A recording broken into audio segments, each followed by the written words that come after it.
Bismillahirrahmanirrahim. Assalamualaikum warahmatullahi wabarakatuh. Waalaikumsalam warahmatullahi wabarakatuh. Innal hamdalillah nahmaduhu wa nasta'inuhu wa nastaghfiruh. Wa na'udzu billahi min syururi anfusina wa min sayyiati a'malina. May yahdihillahu fala mudilla lahu wa may yudlil fala hadiya lahu. Asyhadu an la ilaha illallah wahdahu la syarika lahu wa asyhadu anna Muhammadan abduhu wa rasuluhu la nabiyya ba'dah.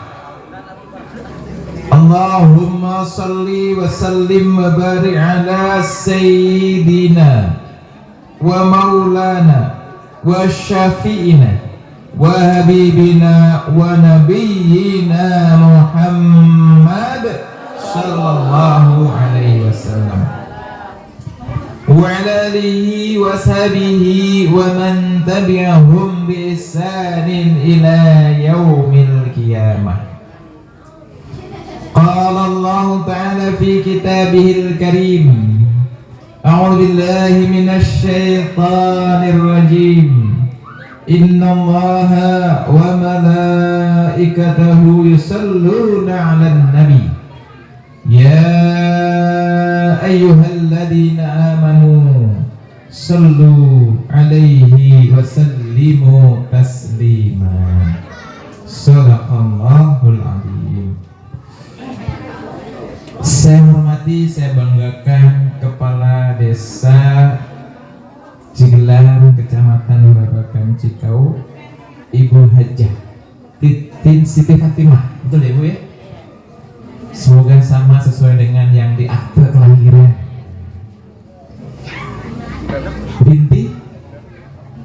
Binti Bapak Haji Haji. Kita doakan semoga Bu Kades selalu panjang umur dan sehat. Amin. Saya hormati, saya banggakan Pak Wakil Umin sebagai ketua panitia juga. Berarti ini Pak Wakilnya orang soleh. Karena ketua panitia acara maulid itu biasanya yang paling soleh, gitu ya Bu ya. Kita doakan semoga sehat dan panjang umur. Amin. Di belakang ada Ustadz Cahya, Pak Haji, nggak di depan Pak Haji, temenin saya Pak Haji. Ada Pak Haji Uci juga, sahabat-sahabat kita semua dalam kebaikan.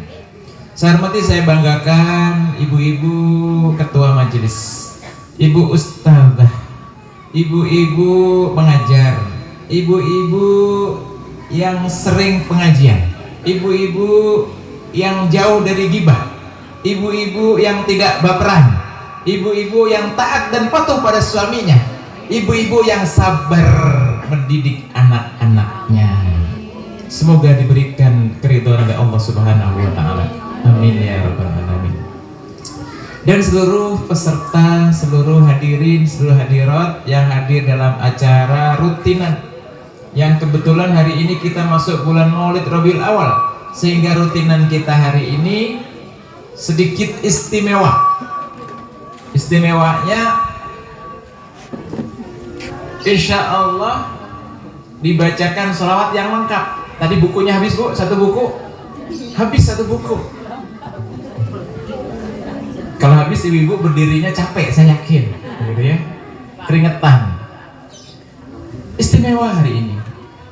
Semoga kita semua termasuk tergolong orang-orang yang istimewa di hadapan Allah Subhanahu wa taala. Amin ya rabbal alamin. Salawat dan salam semoga tercurah limpahkan kepada baginda Rasulullah Muhammad sallallahu alaihi wasallam beserta keluarga, sahabat dan pengikutnya yang istiqamah, mendapatkan syafaatnya insyaallah nanti di yaumul akhir. Amin ya rabbal alamin. Para hadirin yang dirahmati Allah, Maulid Nabi sallallahu alaihi wasallam adalah salah satu momentum agar kita ingat akan keistimewaan, kebaikan, kasih sayang Nabi Shallallahu Alaihi Wasallam kepada kita, sehingga akan menambah cinta kita kepada Nabi Shallallahu Alaihi Wasallam. Bapak dan Ibu cinta Nabi? Buktinya apa? Buktinya apa kalau cinta? Minimal baca sholawat, innallaha wa malaikatahu yusholluna ala nabi, dan ya ayyuhalladzina amanu, ini orang-orang beriman. Bacalah Allahumma sholli ala sayyidina Muhammad wa ala ali sayyidina Muhammad. Apakah Nabi Sallallahu Alaihi Wasallam butuh salawat kita, Bu? Nabi butuh salawat kita enggak? Enggak butuh. Yang butuh salawat adalah sesungguhnya kita umatnya. Kenapa demikian? Setiap kali kita membaca satu saja salawat Nabi, maka Allah akan menurunkan 3 kali 10. Berarti berapa, Bu? 30. Apa saja yang 3? Yang pertama 10 kebaikan. Yang kedua 10 derajat dinaikkan. Yang ketiga 10 kali lipat kita diampuni dosa-dosanya. Ada yang nggak ada punya dosa di sini? Ada yang merasa nggak punya dosa?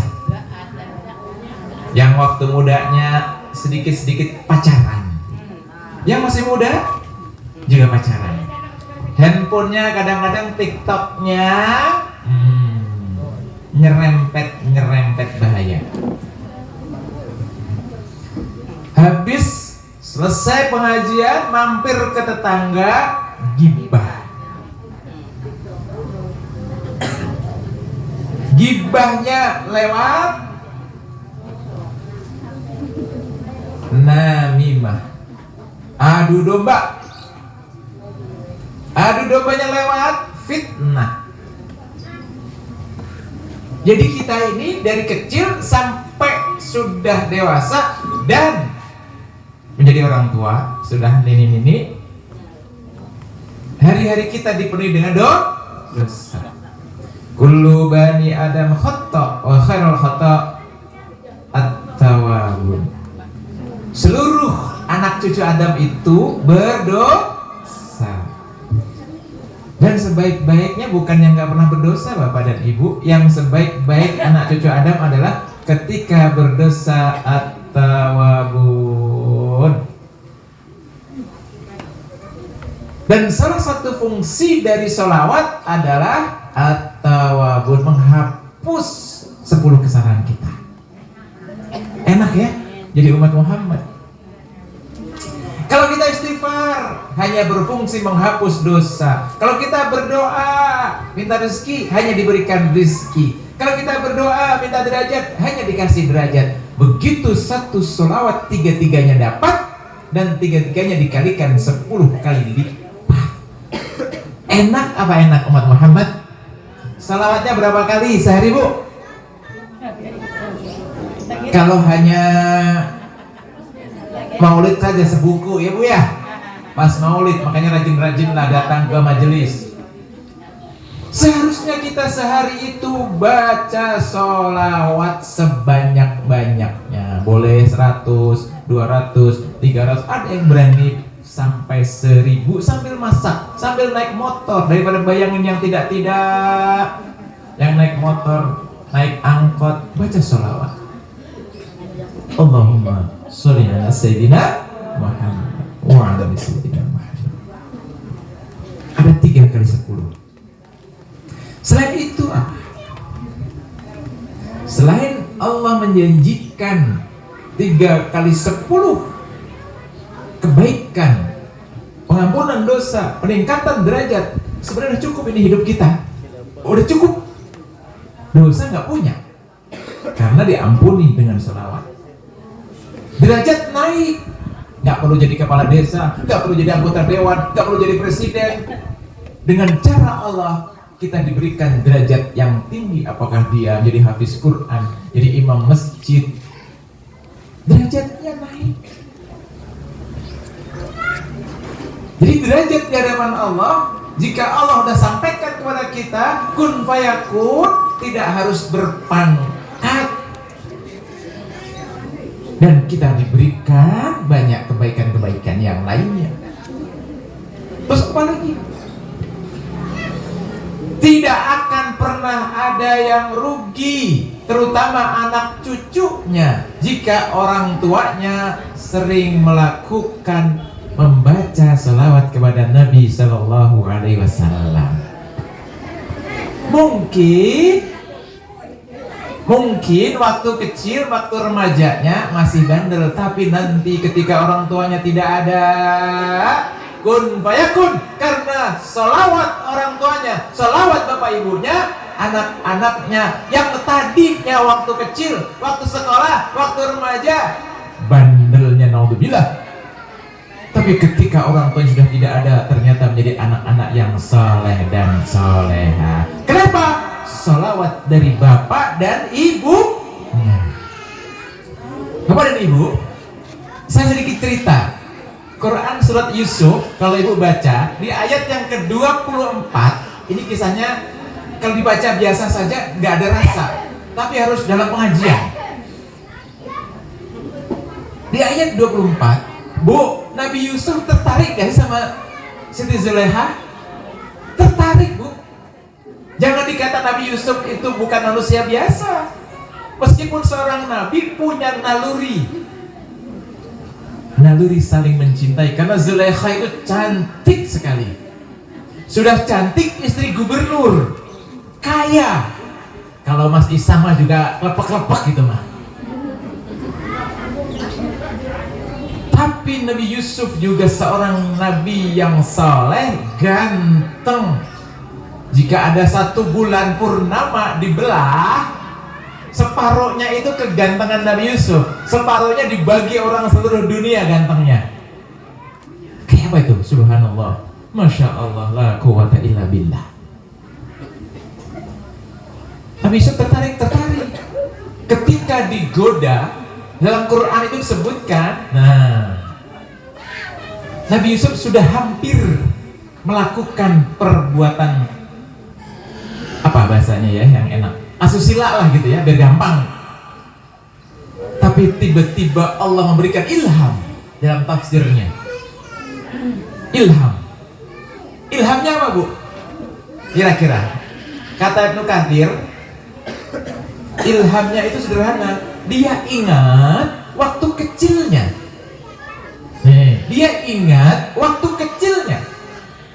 Sering dinasihati oleh orang tuanya. Waktu kecilnya sering melihat orang tuanya beribadah. Waktu kecilnya sering diajak melakukan kebaikan oleh orang tuanya. Jadi ingatan waktu kecil menyelamatkan dari tindakan asusila.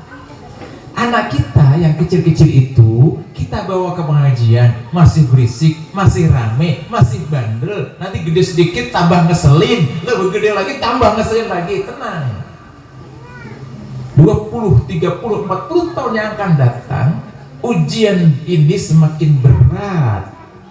Sekarang saja handphone untuk maksiat banyak, game online, judi online, nonton film porno online, gibah online, mencaci online. 30 tahun yang akan datang kita nggak tahu apa lagi. Bekalnya apa? Iman, yakin, imannya ada, kuat. Salah satunya kita mencontoh bagaimana Nabi Yusuf. Ingatannya melayang-layang. Saya mau melakukan maksiat. Dulu waktu kecil saya pernah berlari-larian di desa Cigelam. Ada ceramah, ada sholawat, ada bukades yang solehah. Nggak jadi bu. Kenapa? Ada ilham. Saya punya teman, jadi wali kota Payakumbuh. Wali kota Payakumbuh, dia mengeluarkan aturan daerah, Raperda namanya. Setiap habis maghrib harus ngaji, nggak ada yang berkeliaran.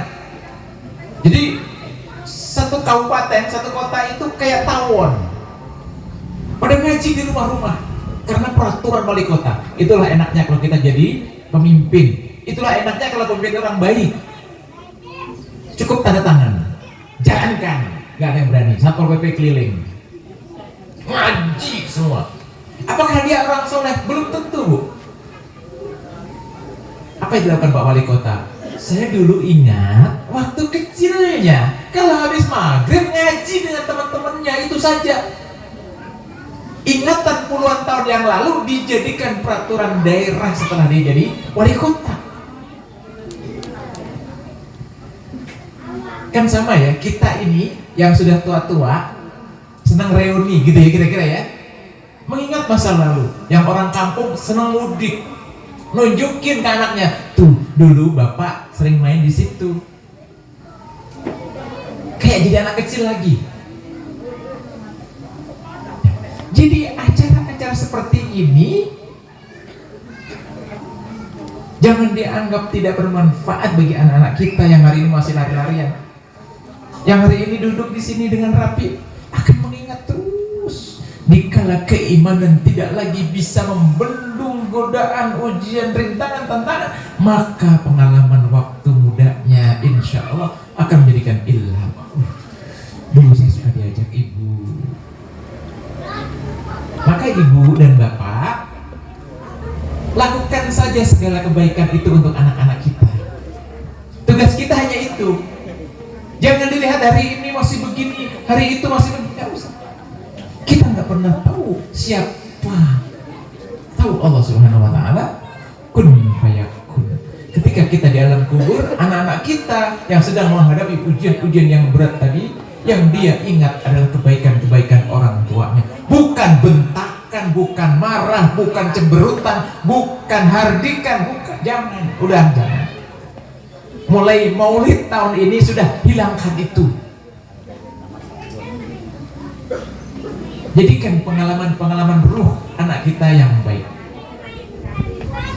Ini sunnah Nabi Sallallahu Alaihi Wasallam. Mulai dari Nabi Yusuf alaihissalam. Nabi tidak pernah membentak bu. Nabi tidak pernah cemberut, tidak pernah marah. Maka dari itu di acara-acara maulid seperti ini harus menjadi sarana kita untuk belajar. Ini acara yang sakral, lebih sakral dari pesta pernikahan kita. Kenapa? Yang kita bicarakan Nabi Sallallahu Alaihi Wasallam, pemimpin umat seluruh dunia, yang menyebabkan kita masuk surganya Allah Subhanahu Wa Taala karena kasih sayangnya. Sakral. Acara seperti ini jangan hanya ritual saja, tapi harus ada rasa fokus bahwa kita ini umat Muhammad. Suatu ketika nanti di padang mazhar, Bapak dan Ibu sekalian, adik-adikku, kita baris lama sekali bu, barisnya itu. Kita dari telapak satu ke telapak yang lain, nggak kayak di dunia ini. Pindahnya itu lama banget, puluhan tahun, ribuan tahun bahkan. Apalagi kalau yang punya tanggung jawab banyak, kayak Bu Kades, saya, naudzubillah tuh, naudzubillah, punya tanggung jawab banyak, masih dituntut oleh masyarakatnya, belum bisa geser kalau belum beres tuntutan itu. Berat bu, berat.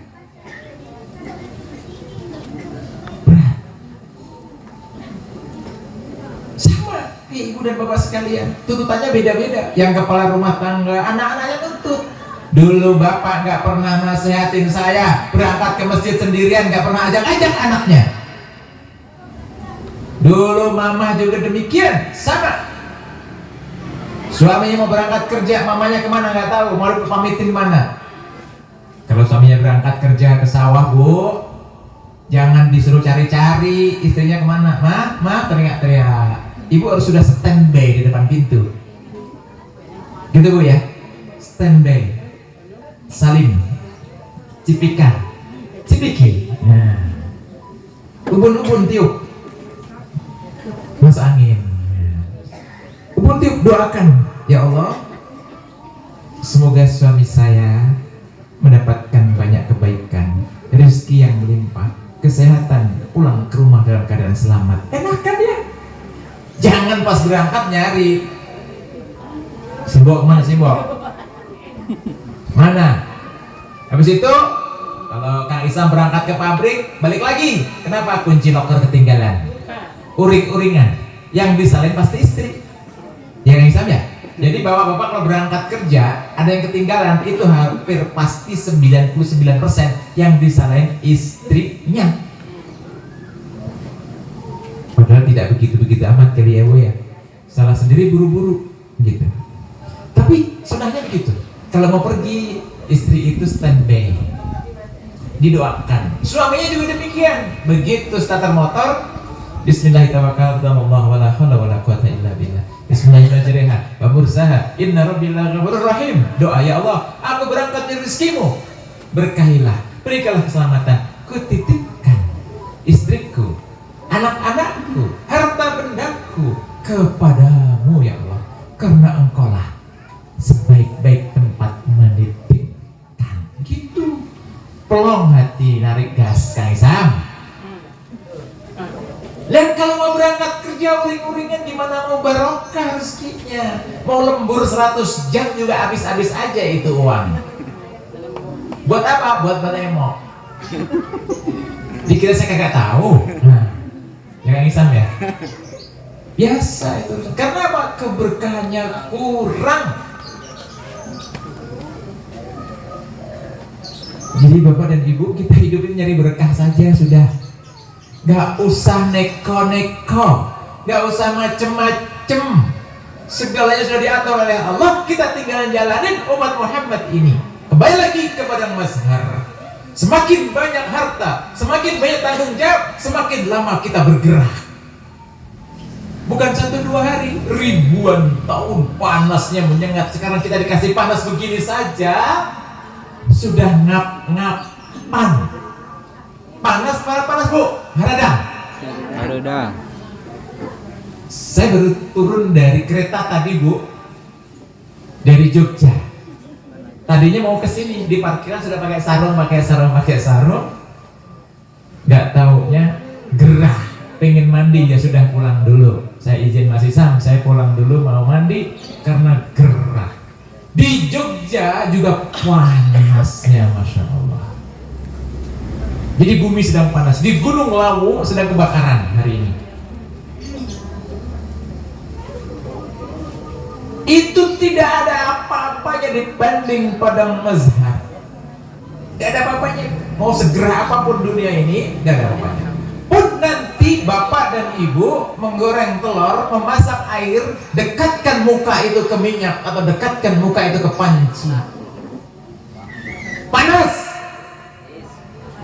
Namun itu tidak ada apa-apanya dibanding panasnya Padang Mazhar. Makanya gak usah neko-neko hidup di dunia. Gak ada apa-apanya kita. Begitu ditimbang oleh Allah Subhanahu wa Ta'ala, jomplang timbangannya, seret dia ke dalam neraka. Siapa kita? Dosanya kebanyakan. Nabi Adam alaihissalam, ada umat Muhammad mau dimasukkan neraka. Muhammad, tuh, saya tadi ketemu umatmu mau dimasukkan ke nerakanya Allah Subhanahu wa Ta'ala karena timbangan kebaikannya lebih sedikit dibandingkan timbangan dosa-dosanya.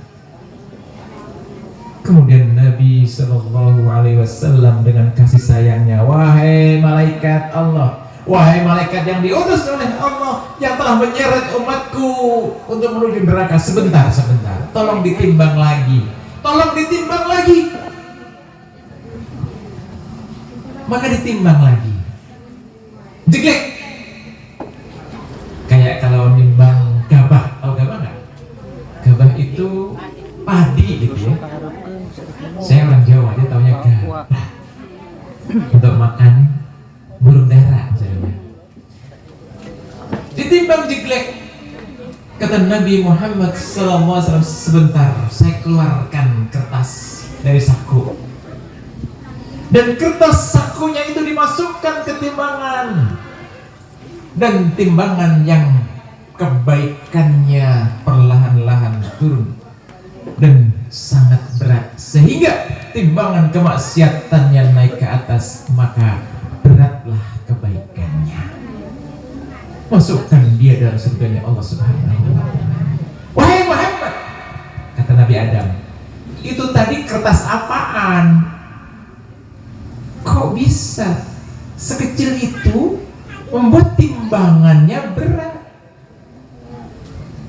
Kata Nabi SAW, sesungguhnya ada satu pahala yang membuat timbangan itu berat, dan itu adanya di akhir, bahwa dia ketika hidupnya senang melafazkan salawat kepadaku, Allahumma shalli ala sayyidina Muhammad wa ala sayyidina Muhammad sallallahu alaihi Muhammad sallallahu alaihi wasallam. Sehebat itu kasih sayangnya Nabi sallallahu alaihi wasallam kepada kita, Bapak dan Ibu. Sebesar itu kasih sayangnya Nabi. Semaksiat-maksiatnya kita, kalau masih rajin baca sholawat, ada harapan. Kenapa? Kembali yang ketiga tadi, dosa-dosa diampuni, kebaikannya ditambah, derajatnya dinaikkan. Maka kejar sholawat itu ratus ribu, silahkan kejar terus. Itu baru gerbang masuk menuju kepada cinta Nabi. Kalau mau ke Gandasari baru masuk gerbang, kalau masuk ke BNC baru gerbang, belum masuk rumah-rumahnya. Itu saja sudah memberatkan timbangan, sudah diakui ada tamu gitu ya Bu ya. Kalau masuk ke gerbang, oh ada tamu. Kalau CCTV, oh dia udah masuk gerbang. Belum melakukan sunnah-sunnah Nabi, baru baca sholawat. Nah, kalau pengen posisi kita di surganya Allah yang tinggi, tidak rata-rata air, tidak sama dengan rakyat biasa. Di surga juga gitu, ada rakyat biasa, tapi tetap rakyat biasa di surga tetap enak aja Bu. Tapi kita kan pingin Jannatun Naim. Wah, kita mendapatkan posisi yang tinggi. Sama Bu, Pak, kalau di dunia orang pengen posisi, di surga juga sama, naluri itu ada pengen. Caranya gimana? Setelah baca sholawat, masuk ke pintu gerbang, lakukanlah sunnah-sunnah Nabi Sallallahu Alaihi Wasallam yang diajarkan kepada kita, kebiasaan-kebiasaan Nabi itu. Susah? Enggak. Contohnya apa yang paling gampang? Tabassumuka, tersenyumlah. Nabi yang nyuruh. Gampang apa gampang? Senyum? Gampang. Nggak perlu ngakak. Kalau ngakak itu perlu nonton lawak. Ngakak. Makanya serius Bu. Kalau ngaji serius. Apalagi maulid, yang kita kaji adalah Nabi Sallallahu Alaihi Wasallam. Tabassumuka, banyaklah senyum. Itu sunnah Nabi. Kedua apa? La taqdab, jangan sudah marah. Itu amanah. Wasiat. Ya Rasulullah, boleh saya wasiat yang dengannya saya akan masuk surga. La taqdab. Jangan marah. Gampang atau susah? Susah. Yang marah mereka anak. Pengennya marah aja. Suami salakinya dimarahin dulu, anak dimarahin dulu, orang nabinya siapa? Terus apalagi sunnah Nabi sayang kepada fakir miskin dan anak yatim. Akhirnya para ulama ajengan kita ngadain lebaran anak yatim setiap bulan Muharram. Dalam rangka apa? Membangkitkan giroh, semangat kita biar kita sayang sama anak yatim. Meskipun sayang sama anak yatim tidak harus di bulan Muharram, tidak hanya di bulan Muharram, setiap saat. Terus rajin sedekah. Itu Nabi sallallahu alaihi wasallam. Dan sederhana Bu, Nabi itu sejauh mata memandang rumahnya tidak ada hiasan. Kata Nabi, besok kita makan apa? Nabi orang kaya, tapi untuk besok makan apa masih bertanya kepada istrinya. Kenapa? Karena tidak ada lagi stok. Khusus Nabi sallallahu alaihi wasallam, kekayaannya habis. Besok nyari lagi, habis. Gaya hidup ini Bu, Bapak, digunakan oleh salah satu masjid di Yogyakarta. Saya kemarin ke sana. Kalau tadi Nabi ini pribadi, maka gaya itu dipakai oleh lembaga masjid namanya Jogokaryan. Nanti ibu-ibu kalau ada kesempatan datang ke masjid sana. Itu masjid nggak pernah punya uang Bu, tapi kaya. Infak 1 miliar, habis hari itu juga.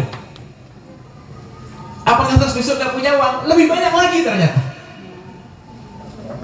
Gitu Bu Lurah. Jadi sandal hilang diganti, motor hilang diganti. Musafir datang minta makan dikasih, mau nginep silahkan. Terus itu dicontoh di Sragen juga ada. Ternyata janji Allah itu benar, bahwa ketika banyak keluar itu yang masuk juga lebih banyak. Amalkan coba Bu. Ketika banyak keluar yang masuk juga lebih banyak. Bismillah, yakin aja. Jadi sebenarnya solusi hidup susah itu bukan datang ke Bank Emok, bukan, tapi lebih banyak mengeluarkan sesuatu. Allah akan ganti. Keluarkan lagi, Allah akan ganti, dan gantinya jauh lebih banyak. Sekali-sekali datang, ada di masjid sana. Jadi betul-betul dikeluarkan. Jadi ketika pengumuman Jumat itu saldo kotak amal 0 rupiah. Uang masuk sekian ratus juta, sekian ratus juta, sekian ratus juta. Untuk santunan ini, santunan itu, santunan ini. Yang rajin ke masjid berangkatkan umroh, macam-macam. Saldo 0 rupiah. Dia menggunakan pola hidupnya Nabi. Dapat buang, nggak akan miskin ternyata. Lah kita dapat simpen, dapat simpen, nggak kaya juga. Ya, dapat simpen, nggak kaya juga.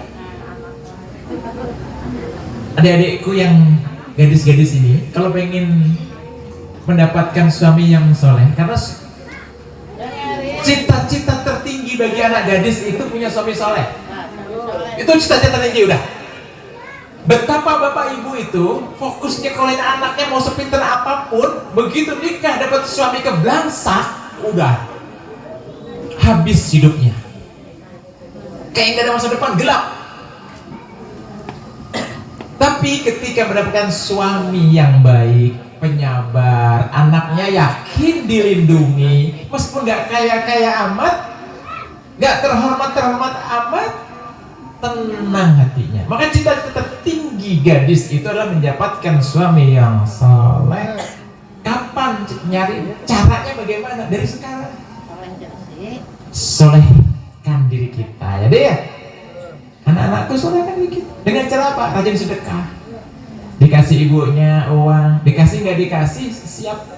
Uang 100-200 perak. Jadi sedekah itu tidak harus banyak. Tapi sedekah itu rutin, bukan banyak. Alladzina yunfikuna fis syarra wa dharra, yaitu orang-orang ketika mengeluarkan infaknya dalam keadaan syarra wa dharra, lapang maupun sempit. Kalau lapang ya banyak, kalau sempit ya sedikit. Yang dihitung bukan banyak, bukan sedikit, yang dihitung adalah mengeluarkannya. Itu adik-adikku, kun fayakun pasti. Saya cerita sedikit. Saya bisa berdiri di sini bukan karena anak orang kaya. Saya jadi anggota dewan bukan karena duit banyak, tanya Kang Isam. Orang bilangnya jadi anggota dewan miliar-miliar, gitu Mas Isam ya. Kita mah ada uang 10.000 beli stiker, uang sekian beli ini beli ini. Dari mana? Saya runut mulai remaja. Saya remaja di Kobong di Jawa Timur. Kata nenek saya, karena kita orang tidak punya, bapak saya amil. Kalau di Jawa, amil itu tidak ada gajinya, tetapi begitu nikahin orang dibawain pisang, ayam, gitu-gitulah kira-kira ya. Berkat namanya. Bukan kardus, kalau di sana itu kayak keranjang gitu ya Bu ya. Kalau di sini kan kardus enggak, keranjang. Nah, begitu di pesantren, kata kiainya, kamu bisanya apa? Sholat, temanmu sholat juga. Sedekah, temanmu sedekah juga. Qiyamul lail, tahajud, temanmu tahajud juga. Coba lihat yang nggak dilakukan temanmu apa, biar kamu sukses. Otak pas-pasan, temannya lebih pintar-pintar. Saya memilih satu yang tidak dilakukan, satu pun tidak melakukan itu. SMP nih ya, kelas 1 SMP. Puasa Nabi Daud Bu, adik-adikku. Sehari puasa, sehari enggak, sehari puasa, sehari enggak. Terus seumur hidup. Nah, untuk menuju kesuksesan dan merayu Allah, ini nama yang masih muda-muda, yang tua juga gak apa-apa. Kita harus mempunyai amalan spesifik khusus yang berbeda dengan yang lain. Jangan sama. Pengen punya suami soleh, ganteng, kaya, pinter, boleh-boleh saja, mintanya kepada Allah. Tapi kalau amalannya biasa-biasa, bahkan lebih rendah dari yang lain, moal bisa. Karena kita punya kelemahan-kelemahan, ya sudah kita kejar. Kemudian guru saya cerita, itu kakak kelasmu, namanya saja nggak menarik namanya Bu. Saat itu ya bagi kami orang Jawa, namanya Mbak Juminten, kakak kelas. Anaknya kusir ya, Bu ya, kusir sama kusir ya. Bapaknya seorang kusir. Pinter enggak? Tapi hari ini itu Mbak Juminten boleh dilihat di Google. Dia itu sekarang Profesor Dr. Juminten, ada di Makassar. Dia dokter spesialis kandungan kalau nggak salah. Kerjaannya apa dia? Kerjaannya selalu ketika libur sekolah ke musola ngambil mukena, dia cuci itu mukena. Profesor Dr. Juminten namanya, lihat ada di Makassar. Itu kakak kelas saya. Itu yang saya contoh. Oh, Juminten nyuci mukena. Saya apa dong? Selain puasa tadi, setiap istirahat saya ke musola. Ada kotoran saya sapu. Makanya saya hobi nyapu. Bapak Ibu kalau lihat TikTok saya suka nyapu. Kenapa? Hobi dari kecil, bukan pencitraan. Buat apa nyontohin anak-anak saya juga? Duh, Mas, Aa, Teteh, sapu itu sapu. Kenapa nyapu? Bagi saya di pesantren kalau nyapu itu satu daun yang kita sapu dengan kesabaran, dengan baca salawat, insya Allah daun itu akan berdoa kepada Allah Subhanahu Wa Taala. Hari ini Arif Kurniawan nyapu saya, memasukkan saya ke tempat sampah sehingga bersih, maka alam akan mendoakan kita. Itu saja harapan saya, bukan ada yang lain. Sampai sekarang saya pulang dari masjid tidak masuk rumah dulu, pasti nyari sapu. Sederhana ya Bu ya, sederhana Bapak, sederhana adik-adikku, anak-anakku sekalian. Dan benar, begitu lulus sekolah yang level SMA, saya tidak pintar-pintar amat. Siswanya 36, saya ranking 34. Bu, ada rapotnya, masih ada. Saya bawa ke sini, saya contohkan ke anak saya.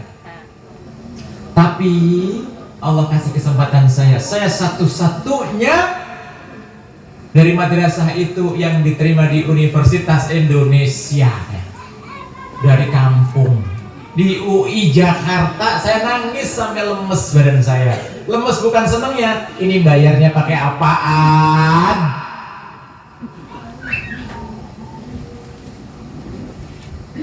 Ini saya ingin mengajarkan bahwa sunnah-sunnah Nabi Sallallahu Alaihi Wasallam yang sederhana tadi, kalau kita lakukan konsisten, berbeda dengan orang lain, bahkan melebihi orang lain, Allah akan balas kebaikan-kebaikan itu. Bisa jadi bukan hari itu, bisa jadi bukan besok, nanti.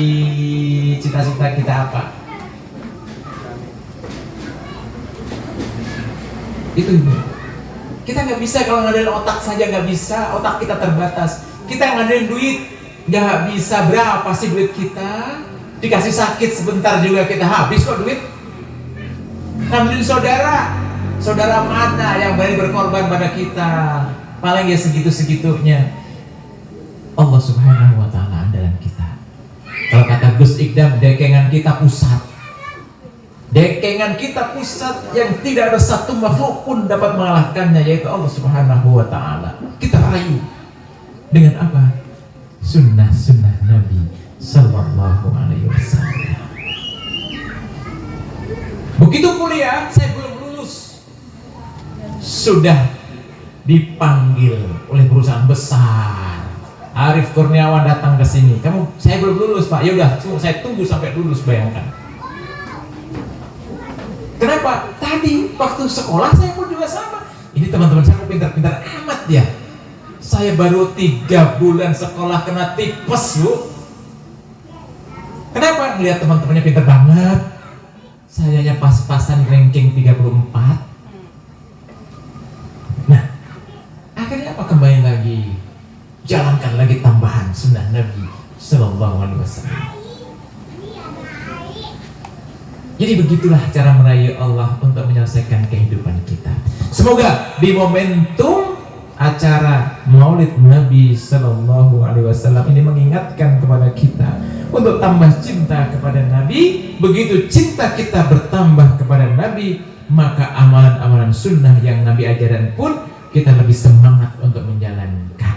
Begitu kita semangat untuk menjalankan, cita-cita kita yang kebaikan-kebaikan keluarga kita, kebaikan-kebaikan diri kita, kebaikan-kebaikan dunia dan akhirat kita akan Allah berikan kepada kita semua. Amin ya rabbal alamin. Itu saja yang bisa saya sampaikan. Mohon maaf saya tidak bisa lama-lama karena saya juga langsung ke Bekasi, Bu Kades. Ada acara di Kabupaten Bekasi. Setelah itu nanti ada acara lagi sehingga tidak bisa lama-lama. Insya Allah nanti kita silaturahmi lagi.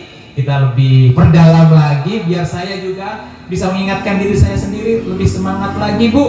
Kalau kita melakukan kebaikan, mengajarkan sesuatu ilmu, sesungguhnya untuk diri kita sendiri dulu, mengingatkan kita lagi, baru nanti semoga kalau berkah rahmat ilmunya itu diberikan oleh Allah Subhanahu wa Ta'ala akan menyebar ke lingkungan kita dan ada yang menjalankannya jadi amal jariah kita semua. Amin amin ya rabbal alamin. Wallahu muwaffiq ila aqwamit thoriq. Assalamualaikum warahmatullahi wabarakatuh.